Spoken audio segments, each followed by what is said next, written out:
Long considered one of the best archetypes in the game, Splashyard had its heyday many years ago, but now with the Evolved Knight, it's making a comeback. And to get you all dusted up and ready to go on Splashyard, who else did I bring but the best Splashyard player of all time, two-time Clash Royale League Regional Champion, the God RF, to give you 5 tips, 5 ways to get better at Splashyard. RF, really excited to have you on for this one. You're obviously a good friend, but one of my favorite players as well. And I'm really pumped. And I know you have to be pumped a little bit. You actually played in CRL this last season, because Splashyard's back. Yeah, for sure. First off, thanks for having me on, Rich. I've never really done like a full-on depth of a Splashyard guide, so I'm like really excited to make this, have some people improve their games. But yeah, I did play CRL last week at 7-3, not too bad.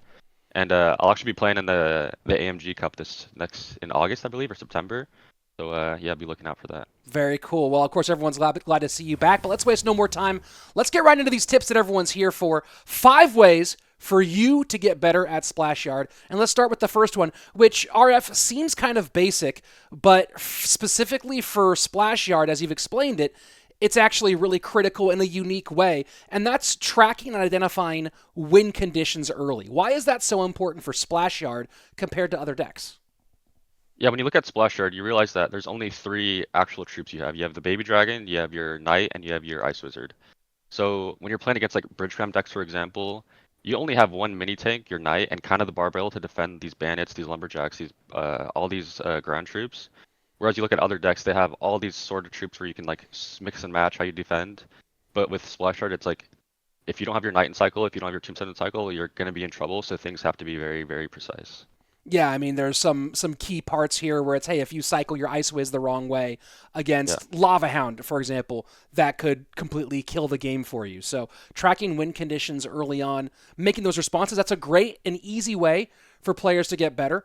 The next one is one that I think that I kind of realized when I first started seeing Graveyard Musk together, or Graveyard Cannon Cart. And I guess it makes sense for Splashyard, but I hadn't thought of it as clearly without those the glass cannons, and that's Graveyard tanking for troops. Talk to me about our number 2 tip here. Yeah, the biggest instance when you're gonna want to like put your graveyard a little bit earlier, so it's tanking instead of your like Baby Dragon tanking, is versus like poison decks in specific. So when you know they have poison in cycle and they're most likely going to use poison to defend the graveyard, if you just drop it half a second, 1 second earlier before your Baby Dragon crosses the bridge, the tower is going to be like caught shooting skeletons, going to be shooting dead skeletons that aren't even a threat to them, and then the Baby Dragon, your Knight, your Ice Wizard are going to be full HP, and they're going to have to deal with these with other troops. And a lot of these like minor cycle decks, they have Spear Goblins, Bats only. So when there's a full HP Baby Dragon going down the lane, it's going to be a lot of struggle for them to deal with. And yeah, obviously, Baby Dragon not big elsewhere in the meta, but we're talking about Splashyard, so it's certainly a key damage dealer here. And our tip number 3 is one that kind of ties into, in some ways, Baby Dragon being a damage dealer. And this is one of the things I really loved about watching you in CRL, both with Splashyard decks, but also a really famous play that you made when you and Josh were playing 2v2, playing against Golem one time. And that's creative NATO plays. Let's talk just a moment about what kinds of NATO plays, because this is one of those decks that doesn't seem like you have to get that creative on the front end, but you disagree. Yeah. One thing I want to talk about with Splashyard is that the way you want to be looking at your games and like ladder is that you just want to be winning like above 50% of your games should be your main focus, because you're going to get hard countered, you're going to get face lava with these weird decks that you just can't beat. But when you have in mind, like, I need to make every single game my best chance possible of winning these games, the NATO comes into play a lot, because there's not a lot of scenarios when you can use NATO in like a positive, good way. But when those opportunities do arise, you need to take advantage of those, because those can make you go from a 55% win rate player to like a 65% win rate player. Just 10% of your games. When you NATO a Musk opposite lane, when you get a King Tower activation versus Miner, all these little things you can do just slowly increases your chance of winning, and those 10% changes can be a huge difference in your ladder pushing. I mean, but one thing to be concerned with here, RF, of course, also is that NATO, and we see it in CRL all the time, is maybe one of the most mistake-prone cards in the game, people throwing 3 elixir away to accomplish nothing. Are there any particular danger points or places where people tend to overextend themselves with using NATO when they're trying to be creative? I would just advise you to not just fully act in the moment because you see like bats on the graveyard, you're like, oh, I want to nail that instantly, but then they have Spear Goblins as well, and then you're down 12 elixir and they have a counter push. So you just want to kind of take a sec, think in like 15 second in the future, be like, okay, if I NATO right here, what are they gonna respond after I NATO? And then that's when you can kind of go to get a sense of like, okay, they don't really have the best response, or like, oh yeah, they just have Spear Goblins and a log, and I'm screwed if I NATO right here. Well, we do love the creative NATO plays, but more importantly, we love getting big damage on tower. We love getting those big downhill pushes. And your fourth tip, the number 4 tip that you gave for getting better, mastering the Splashyard deck, almost sounds like a bridge spam tip in some ways. And it was to get better at predicting and winning bridge fights. How does that work as far as Splashyards played? Um, it's a big thing in Splashyard because obviously you want your troops to cross the bridge usually when you're doing graveyard pushes, and your opponents are usually aware of this fact as well. So they're going to be playing Mega Minions at the bridge to block your Baby Dragon. They're going to be playing Ice Golems to block your Knight, Lumberjacks, Mini Packers to block your Knight, and just kind of be conscious of what troops your opponent does have to block things, and just make note of that. Okay, he played a Mega Minion on my Baby Dragon this time. So if he does it next time, maybe I can support it with an Ice Wizard as well. I can win the bridge battle and then get some decent damage going. Um, but yeah, it's huge because if you get these pushes and you get blocked and you waste the graveyard, that's just a really bad trade in your end. So bridge battle is huge. As well as another tip I want to point out is I like doing like combo plays. Say you have a big bridge battle, you have a Baby Dragon and an Ice Wizard, and you can do like a NATO Barbarial like in quick succession to kind of catch your opponent off guard, or like a Poison NATO together to catch them off guard. Like just kind of act quickly and act unsuspectingly of your opponent, like kind of try to surprise them, and that really helps with bridge battles and keeping things fresh. Don't do the same thing over and over again. I think that's a problem we all have, right? Is getting locked into a certain rhythm and getting maybe predictable, getting the same thing down repeatedly. So certainly that's something, a place people can improve. Now, the final one is one of the ones where I think I see this comment from somebody almost every time that I'm casting CRL. I'll see someone in the comment kind of derisively comment about someone, oh, they're leaking elixir. That's so terrible. But you have the exact opposite opinion when it comes to Splashyard. Your tip number 5 is don't be afraid to leak elixir. Nick, that's RF. That's a hard one for a lot of people to swallow.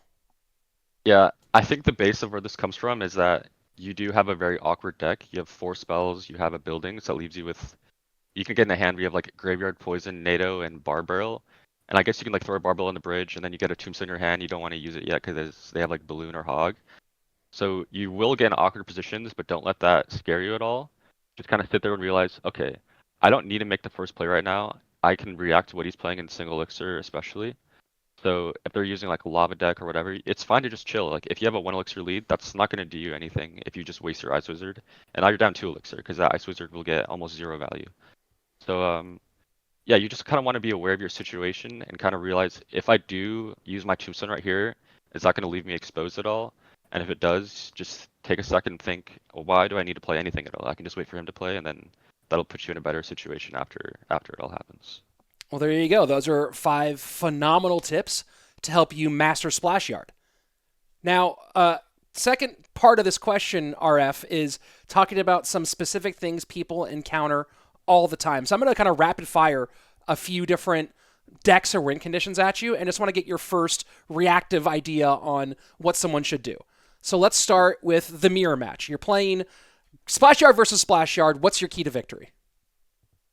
Splashyard versus Splashyard. Biggest thing is probably bridge battles. Those are huge. Baby Dragons, Ice Wizards. It's like the matchups are always, usually it ends up same lane. You're just putting your Baby Dragon in the back. They put theirs in the back. You put your Ice Wizard in the back. They put it in the back. You poison maybe. They might poison, or they might just hold on to their poison. But it's mainly just making positive trades and just not getting too out of control. And you have to be very careful with because a lot of the time offensive poisons on their Ice Wizard and Baby Dragons is a really good way to chip them down. But then with doing those offensive poisons, you have to be careful of, am I getting enough value to where they can counter push with this, and I'm kind of exposed to graveyard pushes. So it's like you have to be a very balanced player in these matchups. And I don't know, this matchup is really strange actually. Like I lose it a couple times every now and then, but the biggest thing is bridge battles. Don't be scared to poison chip from the down. Have really good solid defenses, and yeah, you just have to slowly win the chip battle.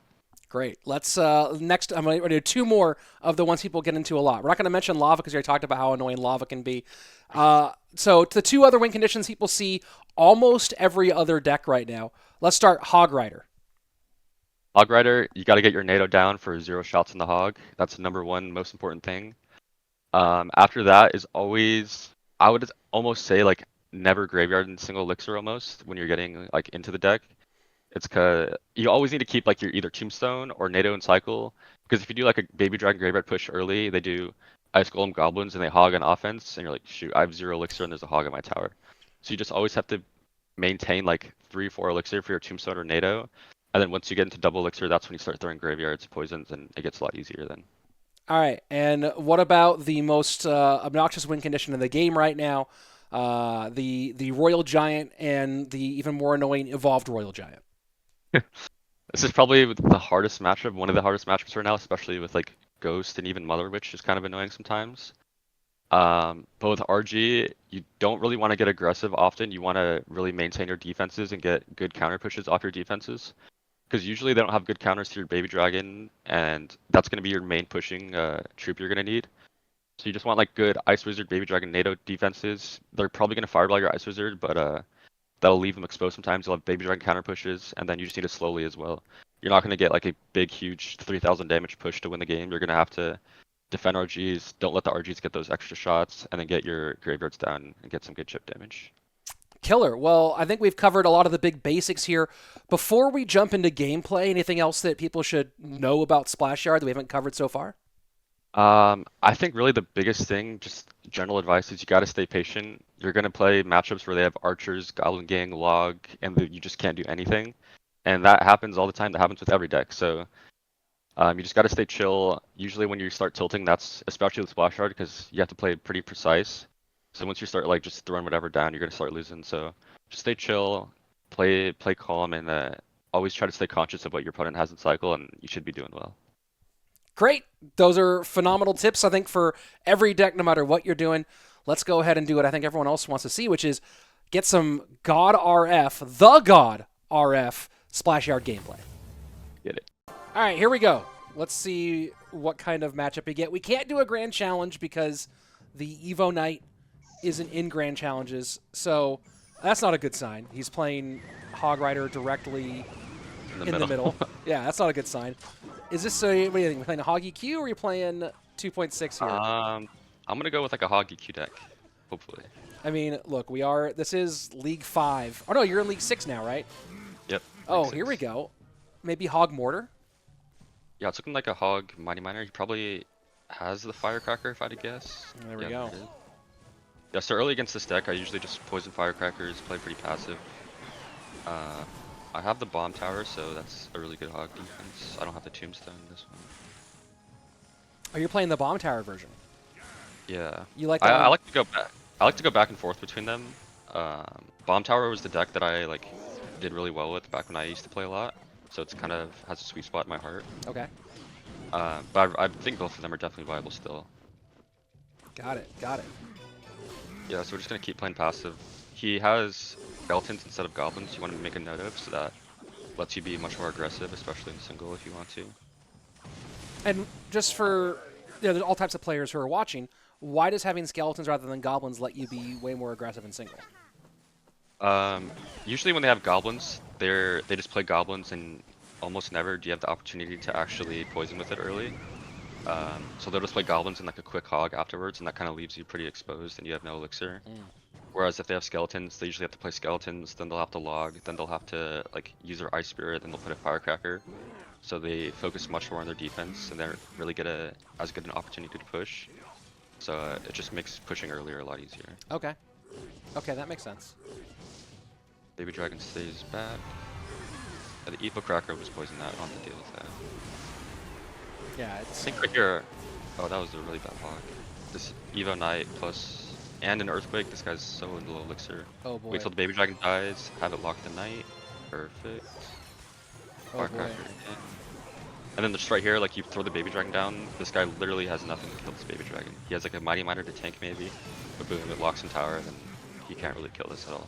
I think that one of my favorite things about watching pros play is the immediate and like almost kind of flabbergasted or disgusted response to bad plays.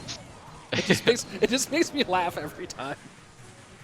You're like, oh, I know that you are now very bad at this. I mean, look, we saw the hog down the middle to open, so we already knew that this was not a good situation. But yeah, I think he's gonna roll over here and take what's coming, which is a Splashyard dominance. We just learned how not to play hog EQ against Splashyard. I mean, just as a quick recap there, how should he have played that matchup? With Hog, you want to play. Your interactions have to be very exquisite. You usually want to switch lanes, like go back and forth. You don't want to keep it the same lane. That's how Splashyard really dominates.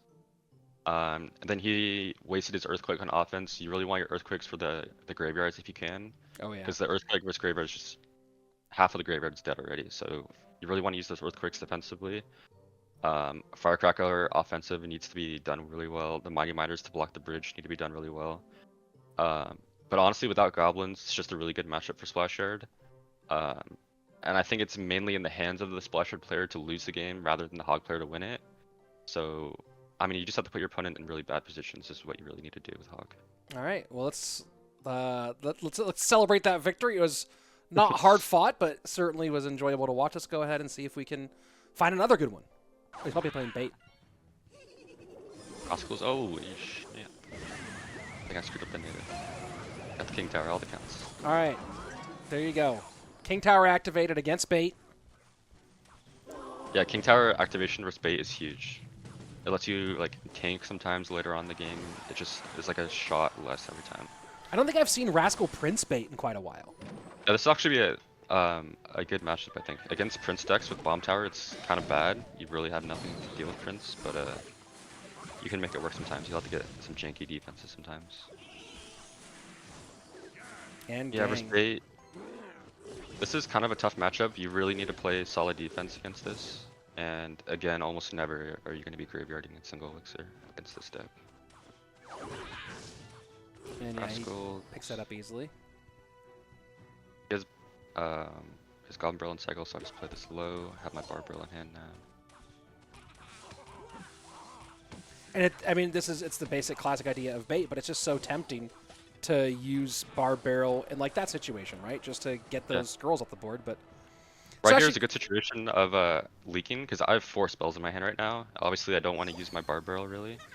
So I'll just wait, and then now I get to poison the Firecracker, and we're in a good position here. I mean, great example of our number 5, the final of our tips there. Perfect.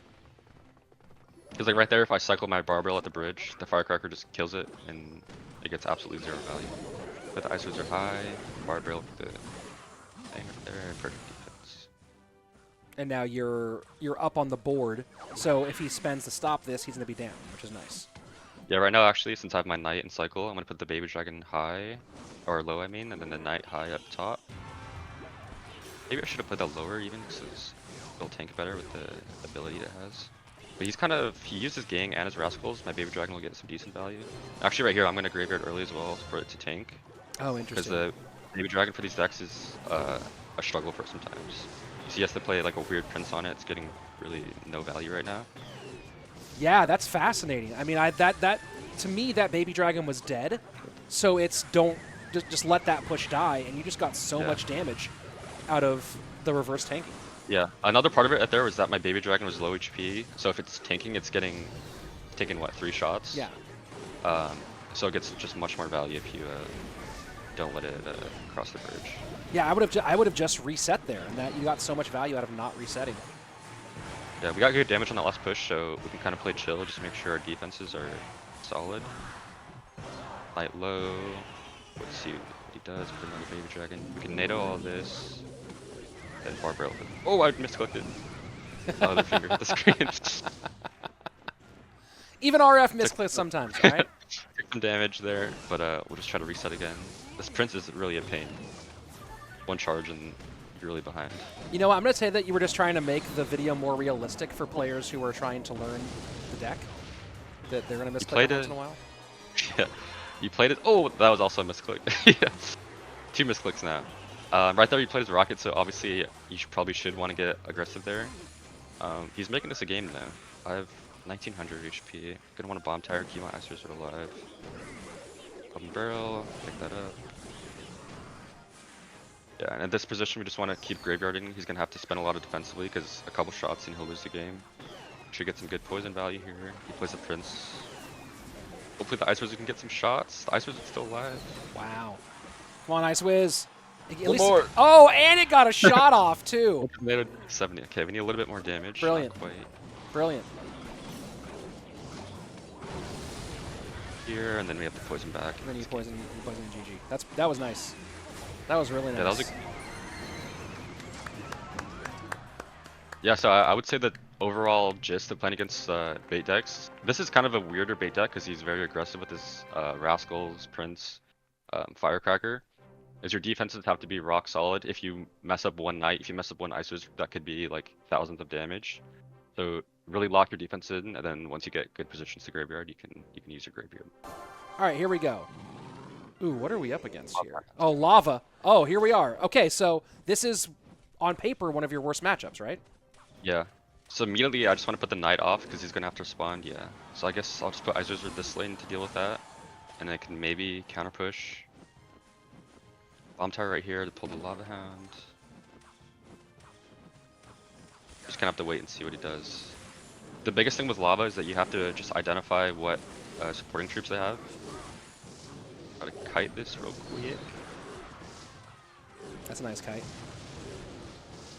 A little extra damage to the bomb tower too. Okay, so are you gonna poison on the lava here, or?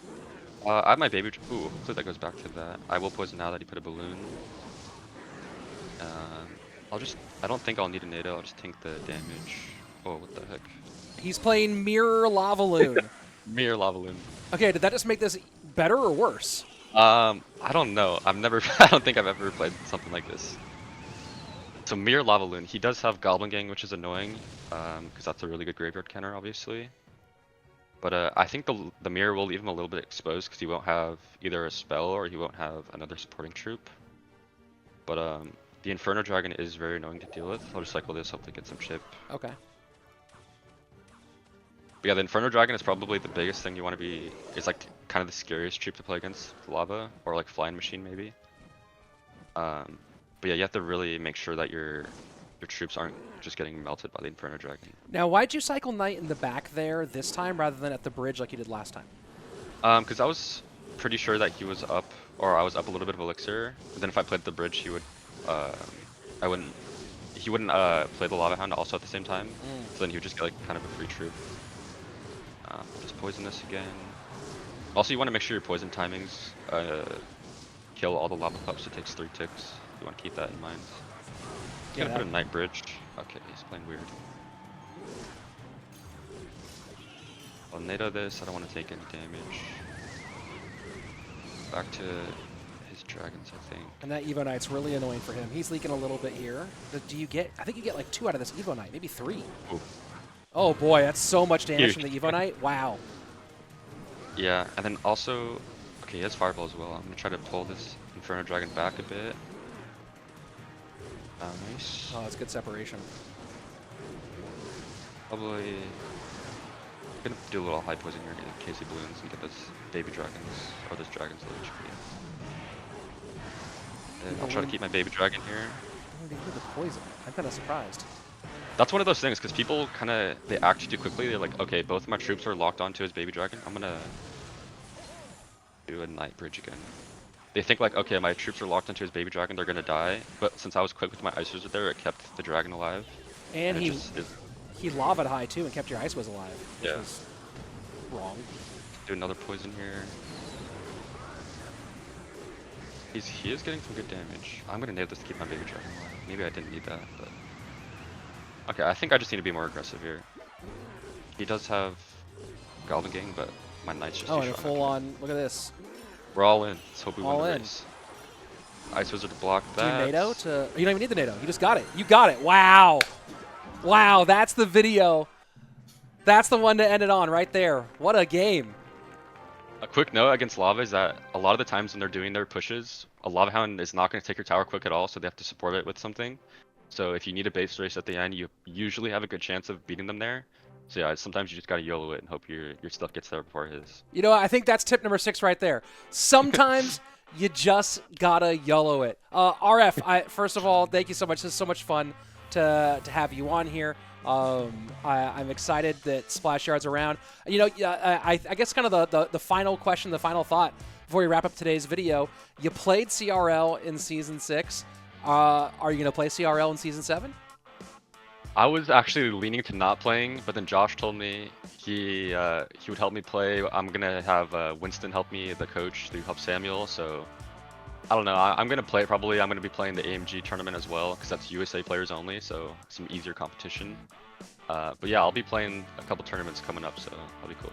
Very cool. Hey, thank you so much, RF, for making this video, and thank you everybody at home for watching this one. I haven't made an in-depth, 5 ways to master a deck video in a while, but with RF coming back, it's the best time to do one here for Splashyard. Hope you really enjoyed it. I hope you liked this video. I hope you share it with other people. And of course, in the comments below, if there's a deck like this one that you want to see an in-depth breakdown for, let me know. I'll try to get some of the top pros on here to help give their insights on ways that you can improve. I know that I've gotten better at Splashyard, applying some of what RF went over with us today, so I bet that you can do the same thing as well.